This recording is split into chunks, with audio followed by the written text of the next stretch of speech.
Architectis aux ténèbres. L'art veut tout ce qui n'était pas, cependant tout ce qu'il est était déjà. Il est incapable de dépasser l'ombre de ce qui fut. Mais ce qui n'était pas encore, c'est le concret. Ce qui caractérise le plus le nominalisme de l'idéologie, c'est sans doute qu'il traite le concret comme donné, comme indubitablement existant, et se trompe, lui et les hommes, en prétendant que le cours du monde empêche cette détermination pacifique de l'étang, concept qu'on ne fait qu'emprunter malhonnêtement aux données et qu'on qualifie d'abstraction. Même les œuvres d'art ne traitent pas du concret autrement que d'une manière négative. C'est seulement par le caractère non échangeable de son existence, non par un contenu particulier, que l'œuvre d'art met la réalité empirique entre parenthèses, en tant que relation fonctionnelle, abstraite et universelle. Toute œuvre est utopie dans la mesure où, au travers de sa forme, elle anticipe ce qu'elle pourrait finalement être, et cela rejoint la prétention d'anéantir la contrainte de l'être à soi, dispensée par le sujet. Aucune œuvre d'art ne supporte d'être échangée pour une autre, justification du moment sensible et réductible dans les œuvres d'art qui fondent leur hic et nunc, ainsi se conserve en dépit de toute médiation une parcelle d'autonomie. La conscience naïve qui ne cesse de se raccrocher à ce moment n'est pas totalement fausse conscience. Le caractère non échangeable a en effet pour fonction de renforcer la croyance selon laquelle il ne serait pas universel. L'œuvre doit absorber son ennemi, même le plus mortel. Le caractère échangeable et par sa concrétion mettre en évidence les relations abstraites pour leur résister au lieu de s'esquiver dans le concret. Dans les œuvres modernes authentiques, les répétitions ne correspondent pas toujours à l'obligation archaïque de la répétition. Beaucoup la dénoncent et prennent ainsi parti pour ce que Hague appelait le non répétable. Comédie de Beckett, par sa triste reprise infinie, en offre l'exemple le plus parfait. Le noir et le gris de l'art moderne, ainsi que l'ascétisme de ses couleurs, constituent négativement son apothéose. Quand, dans les extraordinaires chapitres biographiques de Selma Lagerlöf, Marbacca apporte à l'enfant paralysé un oiseau de paradis empaillé, le jamais vu, la guérison, l'effet de cette utopie apparaît dans tout son éclat, mais rien de semblable ne serait plus possible. Les ténèbres en tiennent lieu. Mais parce que l'utopie, le non-étant, est pour l'art voilé de noir, celui-ci reste, au travers de toutes ces médiations, le souvenir du possible, contre le réel qui l'opprime, quelque chose comme la compensation imaginaire de la catastrophe de l'histoire du monde. Liberté qui, sous l'emprise de la nécessité, n'a plus existé et dont il est certain qu'elle puisse être. Dans sa tension vers la catastrophe permanente, la négativité de l'art est liée à sa participation aux ténèbres. Aucune œuvre d'art existante ou qui apparaît n'est positivement maîtresse du non-étant. Les œuvres d'art se distinguent ainsi des symboles religieux qui prétendent posséder la transcendance de la présence immédiate dans le phénomène. Le non-étant dans les œuvres d'art est une constellation de l'étang. Les œuvres d'art sont promesses au travers de leur négativité jusqu'à la négation totale, comme le geste par lequel jadis devait commencer un récit où la première note d'une cithare promettait un jamais vu, un jamais entendu, même s'il s'agissait de ce qu'il y avait de plus effrayant. Les couvertures d'un livre, entre lesquelles l'œil se perd dans le texte, sont analogues à la promesse de la camera obscura. Le paradoxe de tout art moderne est qu'il acquiert ce qu'en même temps il rejette, tel le début de la recherche du temps perdu, qui, par l'artifice le plus savant, introduit progressivement à la lecture de l'ouvrage sans qu'on entende le bruit de l'appareil et sans le kaléidoscope du narrateur omniscient. Il renonce au charme magique et par ce simple fait le réalise. L'expérience esthétique est celle de quelque chose que l'esprit ne tiendrait ni du monde, ni de soi-même, la possibilité promise par son impossibilité. L'art est la promesse d'un bonheur qui se brise. Cohérence et sens, logicité. Bien que les œuvres d'art ne soient ni concept ni jugement, elles sont logiques. Rien ne serait énigmatique en elles si leur logicité immanente ne rejoignait pas la pensée discursive, dont les critères la déçoivent cependant régulièrement. C'est dans la pensée concrète qu'elle se rapproche le plus de la forme de la conclusion et de son modèle. Dire que dans les arts temporels ceci ou cela procède d'autre chose est à peine une métaphore. Que dans une œuvre ce fait soit causé par un autre laisse au moins clairement entrevoir le rapport de causalité empirique. telle chose doit provenir d'une autre, pas seulement dans les arts temporels. Les arts visuels ont tout autant besoin de la rigueur logique. L'obligation des œuvres d'art à s'identifier à elles-mêmes, la tension dans laquelle elles tombent et qui les lie au substrat de leur convention immanente, et enfin l'idée traditionnelle de l'équilibre à atteindre ont besoin du principe de conséquence logique.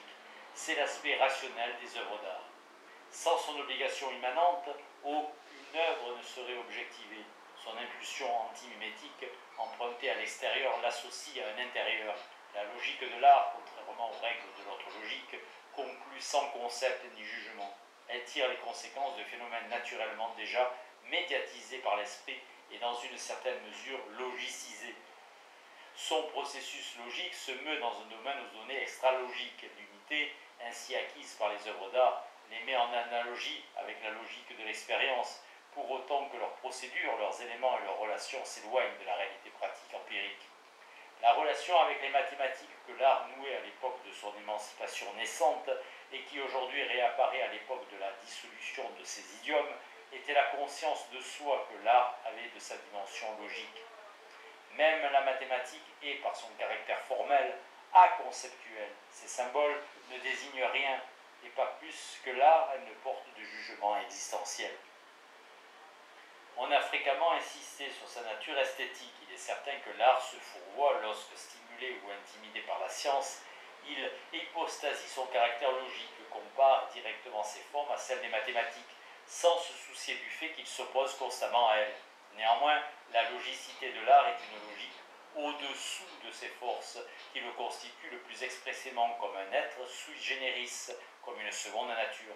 Elle empêche toute tentative de comprendre les œuvres d'art à partir de l'effet qu'elles provoquent. Par la rigueur logique, les œuvres d'art sont en soi objectivement déterminées, sans considération de leur réception. Toutefois, leur logicité ne doit pas être prise à la lettre.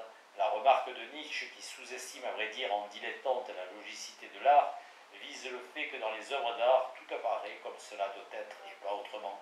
La logique de l'art se révèle impropre en ce qu'elle confère à tous les faits particuliers et aux solutions une marge de variation beaucoup plus grande que ne le fait la logique formelle. Il n'y a pas à exclure l'évocation fâcheuse de la logique des rêves, dans laquelle le sentiment de la conséquence contraignante s'associe pareillement à un moment de contingence. En renonçant aux faits empiriques, la logique acquiert dans l'art un caractère obscur à la fois contenu et relâché. Elle devrait se révéler d'autant plus lâche que les styles préordonnés obliquement produisent d'eux-mêmes l'apparence de la logicité et déchargent l'œuvre particulière de son accomplissement. Tandis que dans les œuvres classiques, au sens courant, la logicité règne sans entrave, ces œuvres tolèrent toujours quelques, parfois même de nombreuses possibilités. À l'intérieur, par exemple, d'une typique donnée, comme celle de la musique à basse continue ou de la comédie dell'arte, on improvise d'une manière beaucoup plus sûre que dans les œuvres plus tardives, individuellement organisées de part en part. Celles-ci sont superficiellement plus alogiques, moins transparentes aux schémas et aux formules généralement préétablies de type conceptuel. Elles sont cependant en profondeur plus logiques, se plient beaucoup plus rigoureusement à la logicité. Mais tandis que cette logicité des œuvres d'art s'accroît, que ces exigences sont de plus en plus prises à la lettre jusqu'à la parodie des œuvres totalement déterminées, déduites à partir d'un matériau minimum, le comme si de la logicité se dévoile. Ce qui aujourd'hui semble absurde est fonction négative de la logicité intégrale. On rend à l'art le fait qu'il n'existe pas de conclusion sans concept ni jugement. Logique, causalité, temps. Inadéquate, cette logique est difficilement séparable de la causalité, car dans l'art, la différence entre les formes purement logiques et celles qui s'ouvrent à l'objectivité s'évanouit. Dans l'art subsiste l'inséparabilité archaïque de la logique et de la causalité. Les principes d'individuation schopenhaueriens, l'espace, le temps et la causalité interviennent à nouveau dans l'art, domaine de l'individuation extrême, mais réfractée. Cette réfraction commandée par le caractère d'apparence confère à l'art l'aspect de la liberté. Par celle-ci s'infléchissent le contexte et la suite des événements grâce à l'intervention de l'esprit. Dans l'inséparabilité de l'esprit et de la nécessité aveugle, la logique de l'art évoque à nouveau la légalité de la continuité réelle dans l'histoire. Schoenberg put parler de la musique comme étant l'histoire des thèmes. L'art possède aussi peu en soi non médiatisé l'espace, le temps et la causalité que selon le philosophe idéaliste, il se tenait en tant que sphère de l'idéal bien au-delà de ses déterminations. Elles l'influencent pour ainsi dire de loin et en lui deviennent aussitôt quelque chose d'autre. Ainsi, par exemple, le temps dans la musique est comme chose d'autre, et comme tel évident, mais si éloigné du temps empirique que lors d'une écoute attentive, les événements temporels en dehors du continuum musical restent extérieurs à celui-ci. L'affecte à peine si un exécutant s'arrête pour répéter ou reprendre un passage, le temps reste pour un instant indifférent, totalement intact. Dans une certaine mesure, s'arrête pour ne reprendre que lorsque le cours musical se poursuit.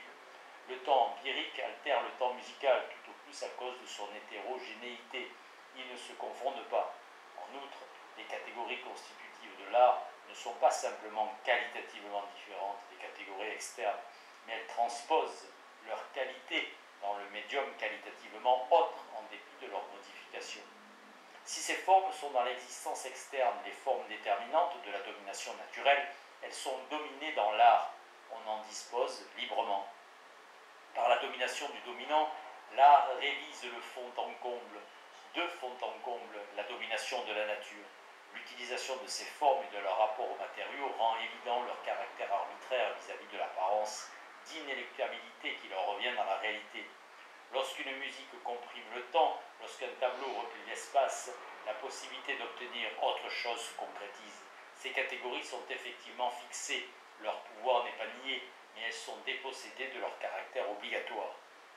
Dans cette mesure, l'art, paradoxalement, précisément par l'aspect de ses constituants formels, qui le délivrent de la réalité empirique, est moins apparent, moins aveuglé par les conventions dictées subjectivement que ne l'est la connaissance empirique. On s'aperçoit que la logique des œuvres d'art dérive de la logique formelle, sans lui être identique au fait que les œuvres, et l'art se rapproche ainsi de la pensée dialectique, suspendent leur logicité et peuvent finalement faire de cette suspension leur idée, ce que vise le moment de dislocation dans tout l'art moderne. Les œuvres d'art qui témoignent d'un penchant pour la construction intégrale désavouent la logicité par la trace de mimésis qui leur est hétérogène et indélébile. La construction est condamnée à cela.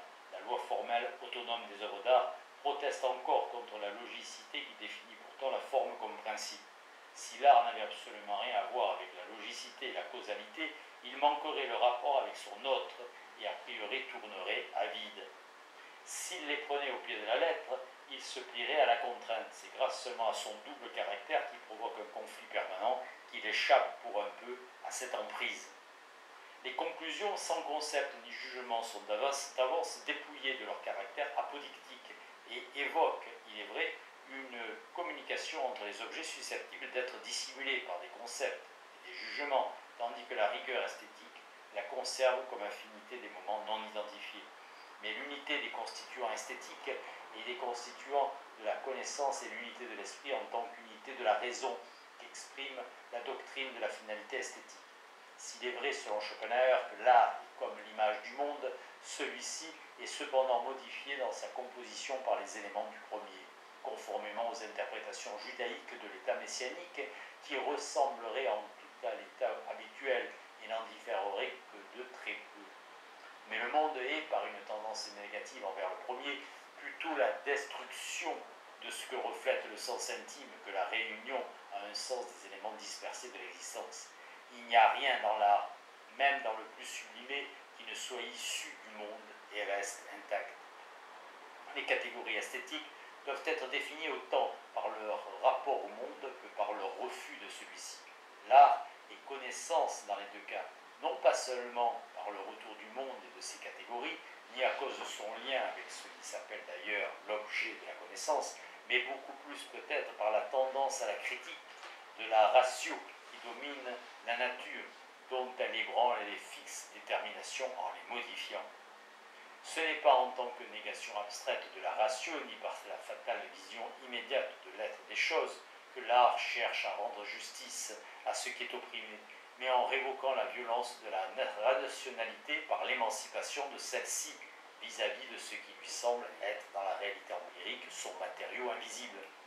Il n'est pas, comme le veut la Convention, une synthèse, mais il dissocie les synthèses avec la même force qu'il est réalisé. Ce qui, dans l'art, est transcendant, suit la même tendance que la réflexion seconde de l'esprit qui